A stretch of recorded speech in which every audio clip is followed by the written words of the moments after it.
Hi everyone, thanks for joining me once again. This is Peter, you're watching Thailand Bound, and if you haven't been here before, I talk about all things Thailand as always. Right, today I'm going to be reading out 5 true stories, viewers' stories that have been sent in to me to share with you. I've changed all names, they're completely anonymous. I hope you're going to enjoy these guys. สวัสดีค่ะ Although some viewers may find this story a bit morbid, it may act as a reminder that although life in Thailand can seem very merry and rosy, it's important that guys have their finances in good order if they're going to have a nice life living in the land of smiles. Having been to Thailand many times now, I have come across all types of Westerners. Some are genuine guys, some are fake, and some have actually gone on to be lifelong friends. I always look forward to talking with new guys and potentially making friends with people from all over the world when in Thailand. I have visited Koh Samui several times and have gotten to know the island well over the years. I have also made plenty of friends there. On one particular visit in 2014 to the island, I was introduced to a new friend that had recently moved to Koh Samui. His name was Pete. Pete was from the north of England in his late 40s and had lived in Thailand for several years already. As I got to know him, he explained that when he first started visiting Thailand, he would mostly visit Pattaya for a week or two, but on one of his holidays he met a nice girl who he felt he might be able to have a future with. At the time, Pete had a burning desire to move permanently to Thailand and ended up opening a bar with his then girlfriend that he had met in Pattaya. The plan was that the bar would generate enough money for Pete and his girlfriend to sustain a nice lifestyle in Thailand. Pete had a few enjoyable years living in Pattaya, running the bar, and loved his girlfriend, but unfortunately his bar endeavour just didn't really seem to be making enough money, and any money that the bar did make always seemed to go back into the bar on investments like a new sound system, pool tables and stock, and various other necessities. Additionally, Pete said that any money that was left over would usually be sent to the family of his girlfriend. Eventually, the demands of having a bar and the worries that go with it began to get very stressful for Pete, and the business just seemed to be a money pit. After a few years of living this lifestyle in Pattaya, Pete's savings had plummeted and he knew he was not going to be able to continue for much longer. After discussing the situation with his girlfriend, Pete clarified that she didn't accept the situation, and in turn he realised that his only way out was to simply walk away from everything. After all, the bar had been put in his girlfriend's name and he knew what he had invested was completely gone. Pete then left his Pattaya girlfriend as well as the bar he had bought her and headed down to Koh Samui with the hope of starting a clean slate. Pete had gotten to know the expat community, including some of my friends. Pete came across as a likeable and positive character, and he would usually be seen laughing, telling jokes and having fun conversations and just enjoying the bar atmosphere with other expats. As I got to know Pete, he told me that he was down to his last reserves and really did not want to return to the UK, especially since he had been living in Thailand for several years and feared he wouldn't be able to adjust to the hectic and busy UK lifestyle. I could see from his facial expressions and the look in his eyes that he really didn't want to return to the UK. He mentioned that he was expecting a decent payout in the way of inheritance money and that he will probably receive the funds soon. He would have to take it easy with his cash, as Pete would often drink in the bars, and I wondered why he didn't cut back on the bar scene if he really was down to his last reserves, and it was puzzling to see someone who was nearly broke using up their last bit of money for drinking almost every day of the week in bars. Perhaps Pete was really counting on his inheritance coming soon. Pete was also overweight, so should have cut back for health reasons too. For me, it was okay as I was on holiday, then afterwards I would get back to my normal working routine. I returned to the UK for work, but then went back to Koh Samui for around 5 months later. I met up with my friends again, and before long, Pete was on the scene. I hadn't tried to connect with him while I was away from Thailand, so when I saw him, I asked him how he was doing and if his situation had improved. Unfortunately for Pete, he explained that he hadn't received the inheritance money that he had been hoping for and had doubts whether it would even come at all due to some family disputes. Yet Pete still seemed to frequent the bars and drank on a regular basis. Since I had been away, Pete had gotten himself a girlfriend, and she too would often accompany him while he drank in the bars. At first, Pete's girlfriend seemed nice, but then I was told by a mutual friend that she was an alcoholic. I observed that both Pete and his girlfriends drank and smoked a lot, and I wondered how he was able to fund his and his girlfriend's excessive drinking and smoking habits given his situation. Pete later on told me he had borrowed money from various other expats and even some Thais. I saw him a few days later and he mentioned that he was going to open a bar in Koh Samui.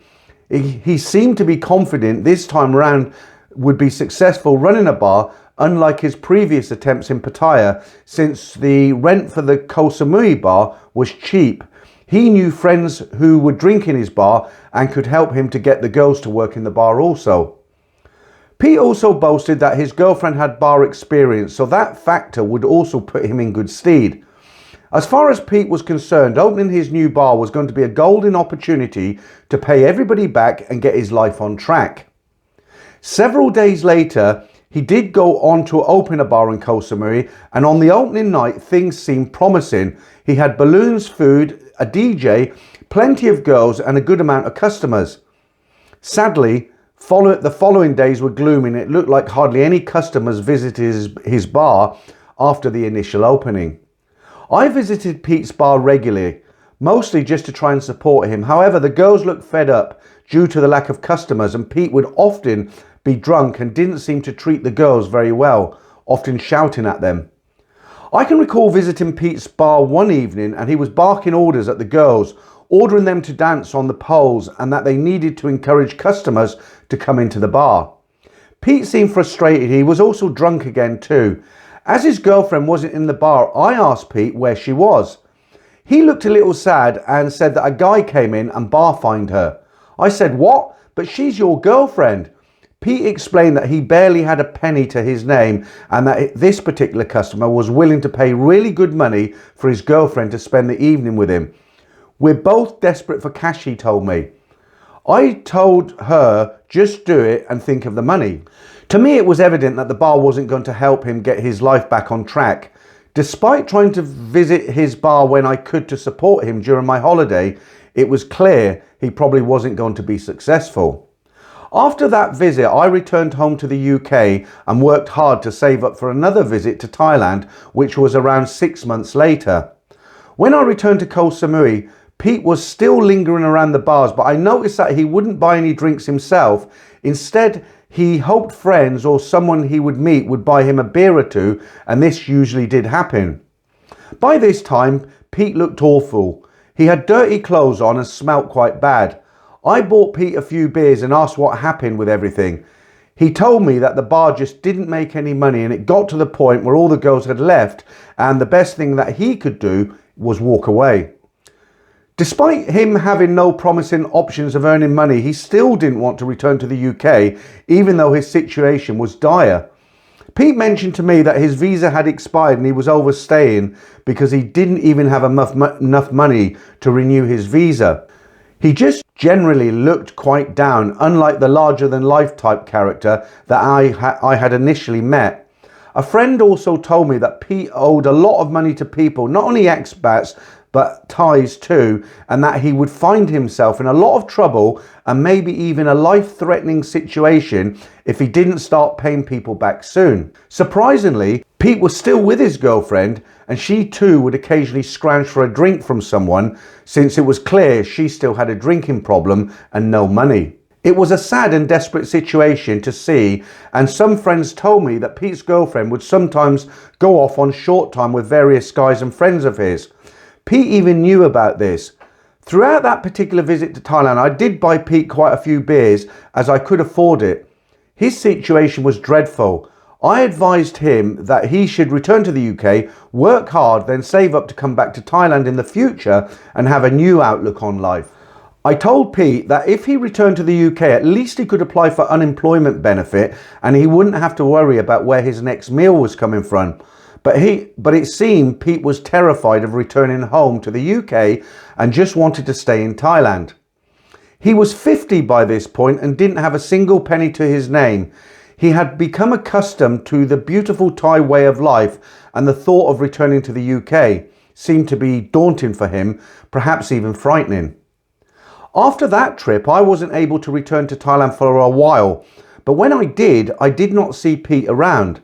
I asked a mutual friend if he knew what happened to him, and he told me things got so desperate for him that he was sleeping rough on the streets and had to beg for food and drinks, and eventually he just had no choice but to return to the UK. Apparently a few locals and expats had managed to scrape enough cash together to pay for his overstay fine and purchase a cheap flight back to the UK. I then learnt that after he returned to the UK, he worked very long hours as a taxi driver in a bid to pay off all the people he owed money to. He also tried to save up for his return to Thailand. I was told that Pete had a heart attack and passed away in 2016. I can only imagine the stress and the pressure he was under with all the debts and financial problems he had gotten himself into. I guess Pete was just one of those guys who fell in love with Thailand like many of us do and tried to create a nice life for himself, but sadly discovered that the harsh realities when it was too late. As you and many of your viewers know, Thailand can chew you up and spit you out if you're not careful. Thailand is a wonderful country, but see it for what it is. Enjoy the country, people, food and climate, but always remember being in a good health and being financially comfortable makes a huge difference. So there you go. Yeah. I've seen it, I wouldn't say many times, but I've seen it on several occasions where guys have been basically busted out of cash big time. A couple of examples. I mean, there was a guy I know, he went out to open a business and he had a reserve fund, a couple of reserve funds. He kept saying to himself, right, well, if nothing happens by the time I get down to this much, I'll get back on the plane and go home. And if it gets, you know, he had a couple of sort of B plans, as it were. But what always happened is every time he got down to the crunch, the number where he had to go back, something would give him hope, and he'd think, well, I'll take a gamble. I'm going to throw the dice because this is going to happen. And of course, it didn't happen. And by then, he'd already gone into his money, couldn't get any cash sent over from friends or family. And it becomes really dire. I mean, another example I've seen, and this, I didn't know the guy, but I was crossing a bridge one day on Sukhumvit Road, 8 till 11, around there, Soi 8 to Soi sort of 7/1.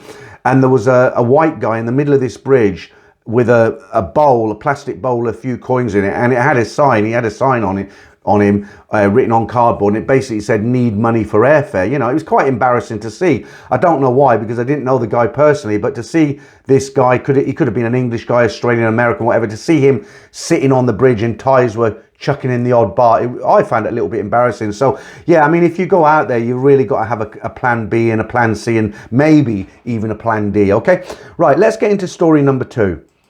I'm a retired member of the Canadian military, and like most young men in the military, I had my fair share of wild times. This story takes place in 2013 while I was posted to Canada's capital city, Ottawa. Shortly after arriving in Ottawa, I joined an internet dating site and soon met a few lovely ladies. One of those ladies was a beautiful Thai girl named Nat. She had a very appealing nature and we hit it off immediately.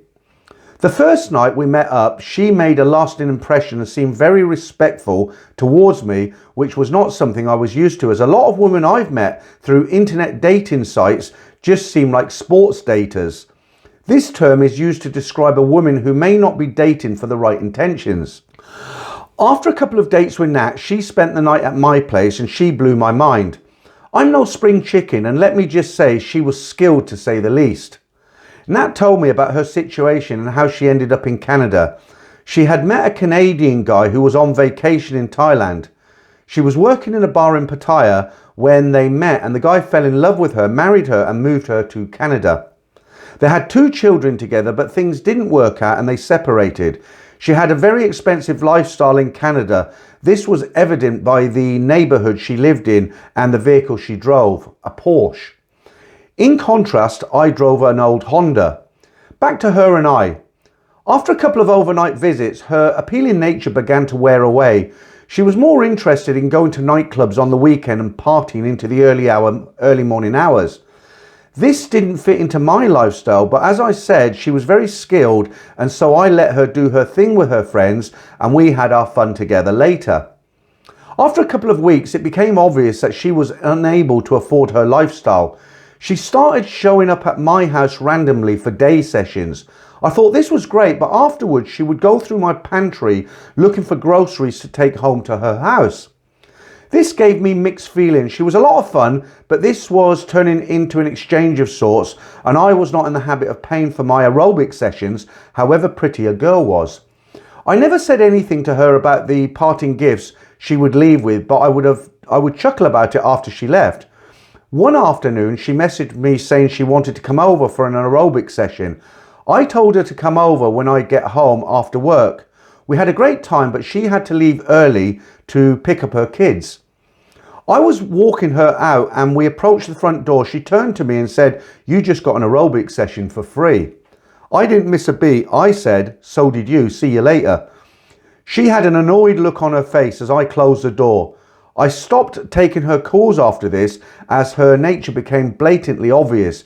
This was almost 10 years ago, and I have dated a few other ladies from Asian countries since then, but no others required parting gifts from my kitchen.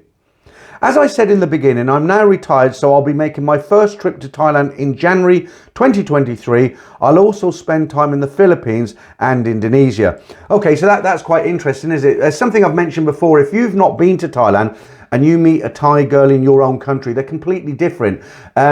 I mentioned a few weeks ago that I went down to film the Thai festival in London. It was on Ealing Common, and obviously there's a lot of Thai girls there, a lot of Thai guys.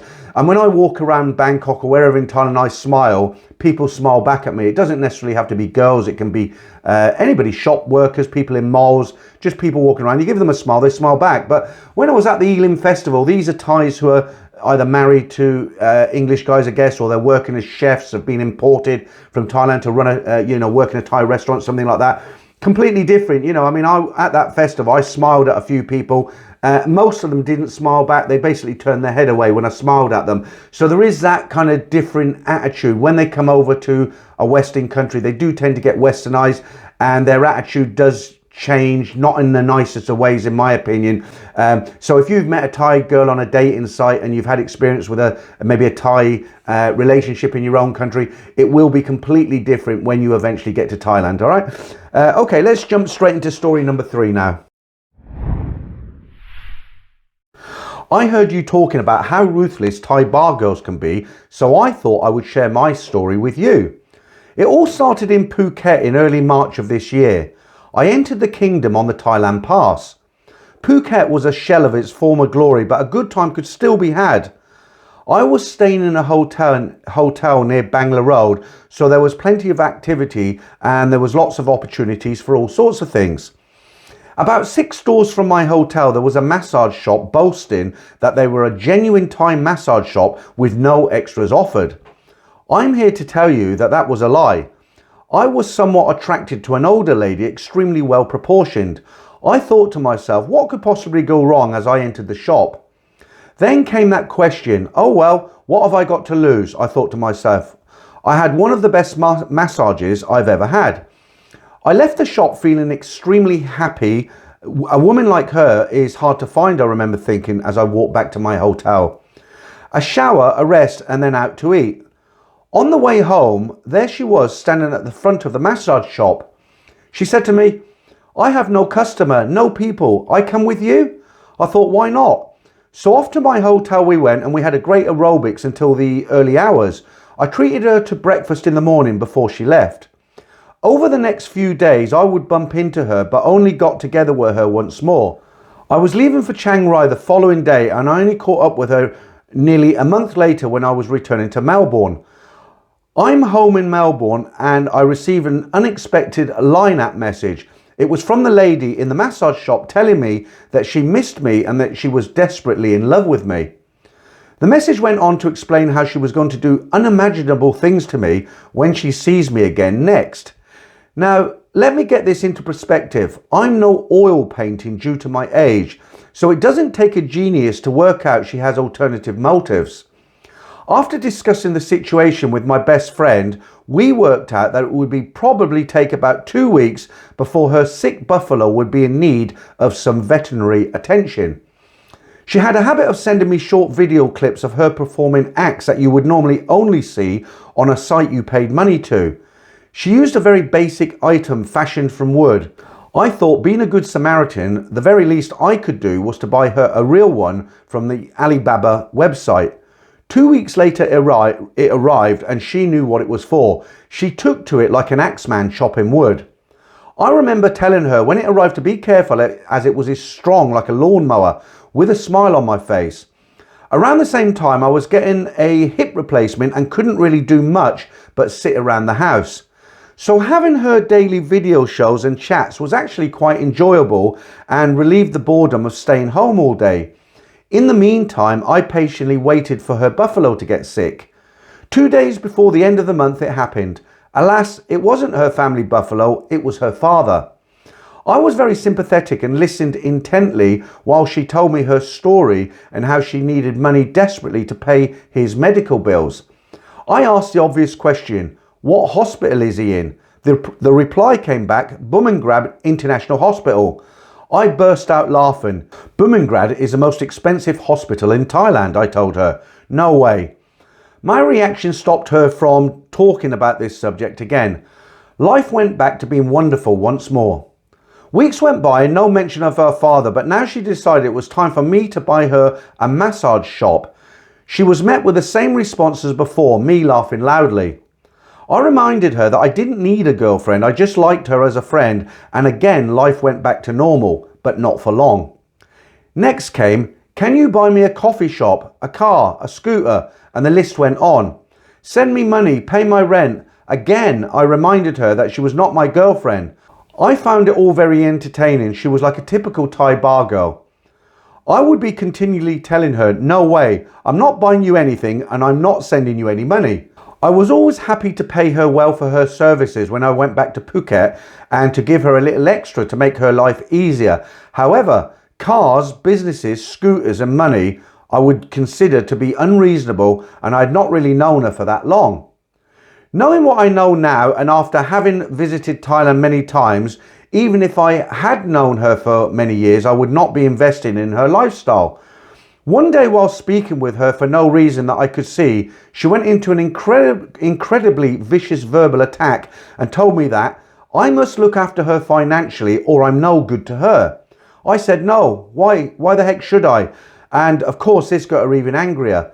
I can't really repeat the things she said to me here, but I remember thinking at the time how ruthless this girl is.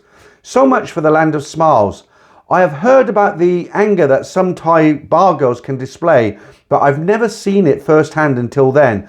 With all the massage shops in Phuket, I'm guessing it won't take long for me to find a replacement new friend. So yeah, I had a friend once who, he actually met a girl in a massage parlor and he was convinced that she was one of the nicest girls on the planet. And she was a nice girl, I met her myself, but she was working in a massage parlor and did everything else that went along with it.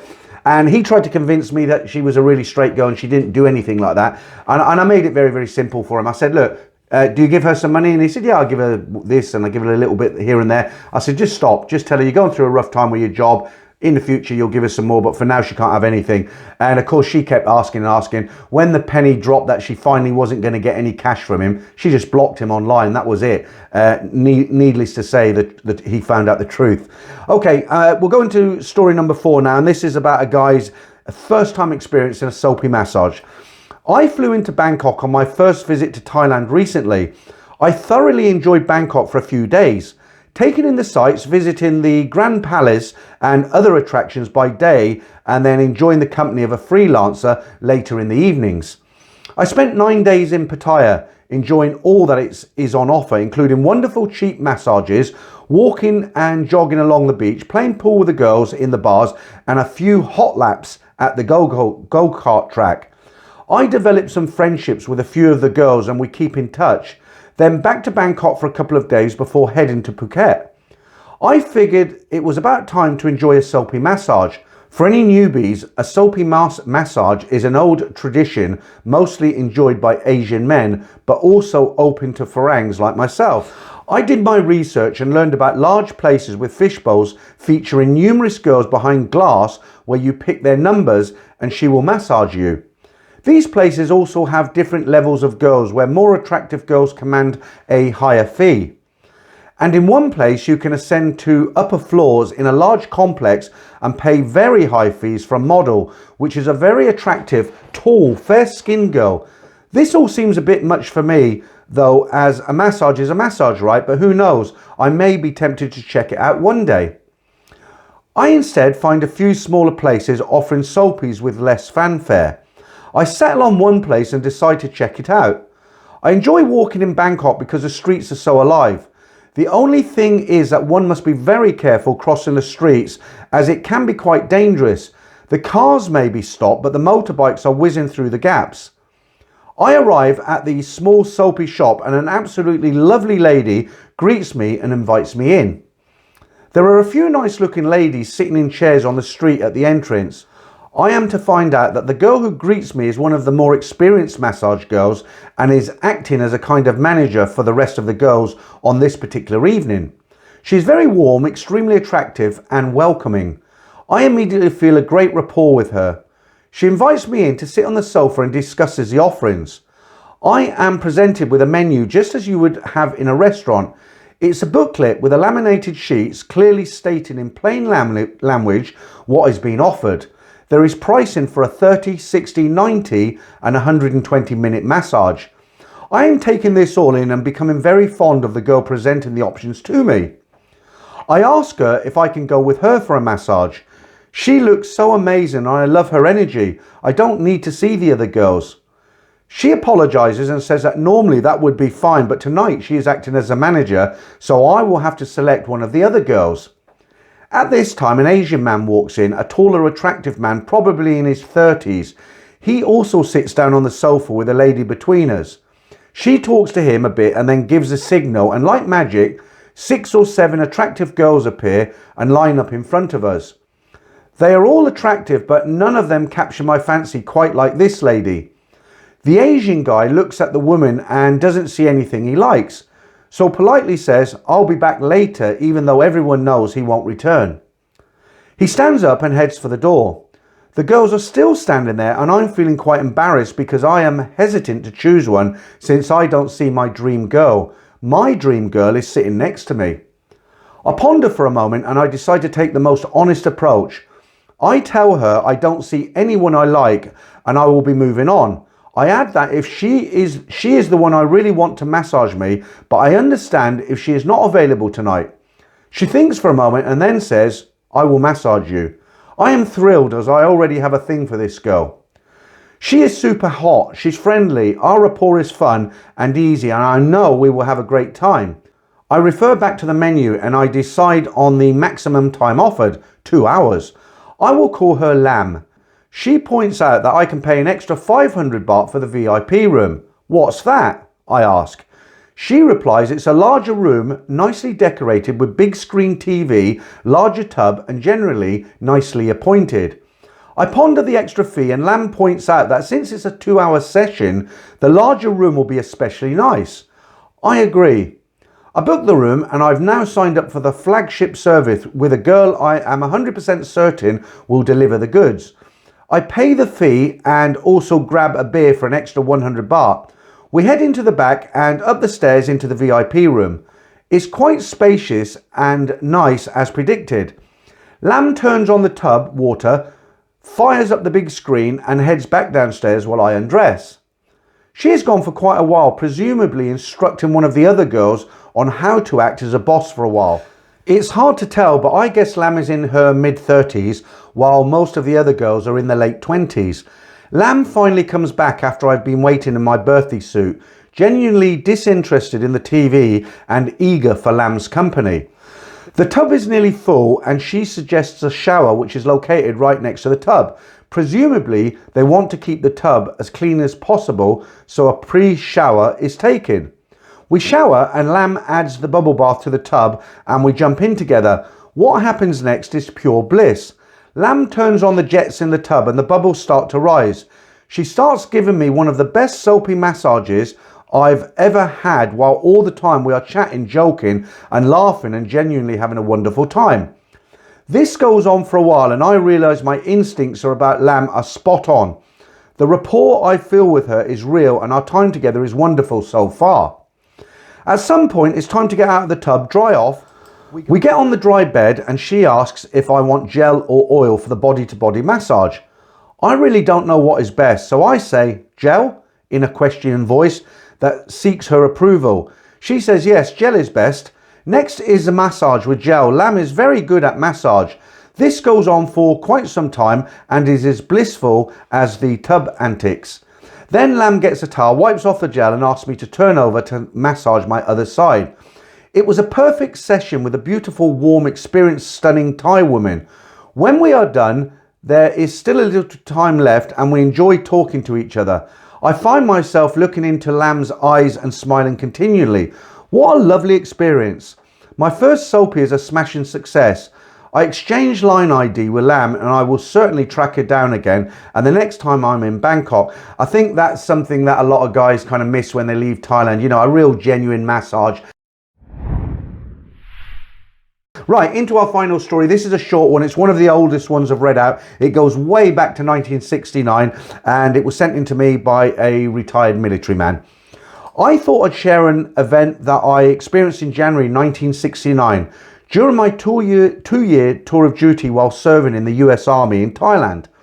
On weekends, a few of us guys stationed at a nearby base camp would make our way to Pattaya via the two-lane Sukhumvit highway using public transportation.